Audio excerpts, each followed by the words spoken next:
The first day I met her, I knew she was the one. Beautiful, fair-skinned, the kind of woman that makes you forget what you were about to say mid-sentence. But before my heart could run too far ahead of my brain, I stopped, took a breath, and I told her exactly where I stood. I don't do sex before marriage. She looked at me, blinked, then smiled like I had just told a joke at a party. She was waiting for the punchline. There was no punchline. I was dead serious. I told her clearly, I want our bed undefiled until our wedding night. No sex, no kissing, no hugging. Nothing. Not even the kind of hug that lingers 2 seconds too long. Just phone calls and maybe a video call once a month. Because even seeing her face too often on a screen felt like a temptation I wasn't willing to negotiate with. She stared at me for a long moment. Then she said, "This is going to be very hard for me." And I respected her honesty. Because unlike some people, she wasn't pretending to be something she wasn't. She had lived her life, I had lived mine. Wait! Before we continue, smash that subscribe button and turn on the bell so you never miss amazing African folktale stories like this. Hit the like button if this story moved you. It really helps our channel grow. Comment below. Tell us where you're watching from and which part of the story touched you the most. I want to see all your thoughts. And if you're craving more African folktales, check out the Bumped app on the Play Store. Hundreds of stories waiting for you. Okay, now let's get back to the story. Neither of us was coming into this relationship wearing a white cape, but I had made a decision, a standard, and I was keeping it. 6 months. That was how long our engagement was going to last while we prepared for the wedding. 6 whole months. Now let me tell you what happened the day I gave her the ring. I got down, I said the words, she said yes. She was crying happy tears. It was beautiful, truly cinematic. And then she said, "Let's take a picture together." I stood up straight, looked at her and said, "No." She thought she had misheard me. A picture together when we are not yet married? God forbid. A photo together before marriage? That is how it starts. First a photo, then a hug for the photo, then you see where I'm going with this. I was not going to let a camera be the beginning of my downfall. She looked at me the way people look at someone they are not sure they truly understand yet. And honestly, that was fine because she was going to understand me better with time. Now, here is where things get interesting. Because here is the truth nobody talks about when they preach abstinence. Willpower is not a tap you can just turn off. We were 2 adults. Both of us had been sexually active before we met. We knew ourselves. We knew our limits. And after honest conversation, very honest conversation, we realized we needed a plan. So we made one. I told her, when the urge comes for me, I can be with another woman, someone who is not you. And when it comes for you, you can be with another man. No strings, no feelings, no attachment, just management. This way I reasoned, we would never cross that line with each other before our wedding night. Our bed would remain undefiled. She was quiet for a moment. Then she said, "So you're serious?" I said, "Completely." And that, my friend, is where our story truly begins. Because what sounds like a solution is sometimes the beginning of a much bigger problem. Nobody warns you about the danger of warmth during a lonely season. She followed the agreement. She found someone, casual, no strings attached, exactly as we had discussed. A guy from her estate, friendly, easygoing, completely convenient. And for a while, it worked. But here's the thing about convenience. It has a way of quietly becoming comfort. And comfort has a dangerous way of becoming something you start to look forward to. Something you start to need. The first sign was small. I almost missed it. She started laughing differently on her phone. Not her usual loud, carefree laugh. Something softer, more private. The kind of laugh a woman reserves for someone who is making her feel genuinely seen.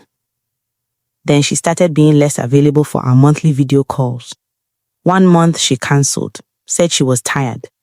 The next month, she picked up late, hair undone, eyes slightly distant, like she had just come back from somewhere she didn't want to explain. I asked her, "Is everything okay?" She said, "I'm fine, just wedding stress." I believed her, because I desperately wanted to believe her. But something underneath my belief, something quiet and instinctive, already knew the truth. She wasn't falling out of love with me. She was falling into something with him. And the cruelest part of all, she never planned it. She never wanted it. She tried to end it twice.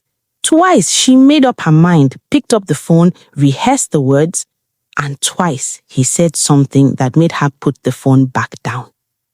By the time she truly understood how deep she had gone, our wedding invitations had already been sent out. We got married. And I want to be honest with you, it was a genuinely beautiful wedding. I'm not saying that to be dramatic. The hall was elegant. The music was perfect.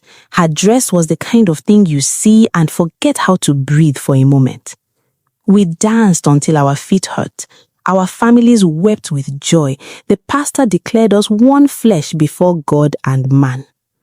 And our wedding night, everything I had protected, everything I had denied myself, everything I had built that entire complicated system around, it finally happened. Just as I had planned it.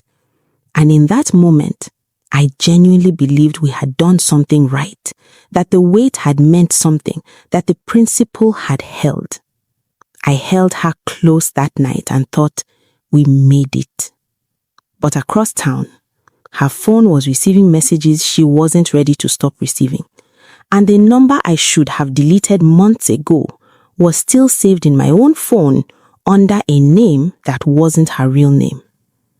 We said I do with our whole hearts, but some doors, once you open them, even with the best of reasons, develop a habit of swinging back open on their own. We were married now, and we were both still lying. 3 months into our marriage, she told me she was pregnant. I was overjoyed. I held her. I thanked God. I called my mother that same evening. It felt like confirmation, like the universe was rewarding us for doing things the right way. But she didn't cry tears of joy when she told me. She cried the other kind, and I didn't notice the difference, not then. It was her best friend who eventually couldn't carry the secret alone anymore. She called me on a Tuesday afternoon, voice shaking, speaking carefully, and she said 7 words that rearranged the furniture of my entire life. She doesn't know who the father is. I sat with that sentence for a very long time. See, I had assumed that when the engagement ended, when the ring was on and the vows were said, the arrangement ended with it, naturally, automatically. I never asked her directly. She never confirmed it directly. And in that silence between 2 people who loved each other but were too afraid of the answer, something continued that should have stopped. She was 3 months pregnant. Our marriage was 3 months old. The math was not comforting. I went home that evening and I looked at my wife, across the dinner table. She was pushing food around her plate, not eating, not speaking. And I realized she had been carrying this alone for weeks, waiting, hoping, praying the pregnancy would somehow just tell her what she needed to know.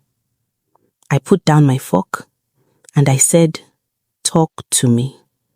And she did. The conversation started quietly. That is how the worst ones always begin. Quietly, carefully, like 2 people trying to diffuse something they both know is already ticking. She told me everything. That she had caught feelings, that she had tried to stop, that the last time she saw him was 2 weeks after our wedding. She told herself it was to end it properly, to close the chapter with her own hands. But she stayed 3 hours. And she had not seen him since. She swore it. She was shaking when she said it. And then she looked at me. really looked at me and asked the question I had been hoping she wouldn't. "And what about you?" I could have lied. It would have been easy. She was already the one confessing.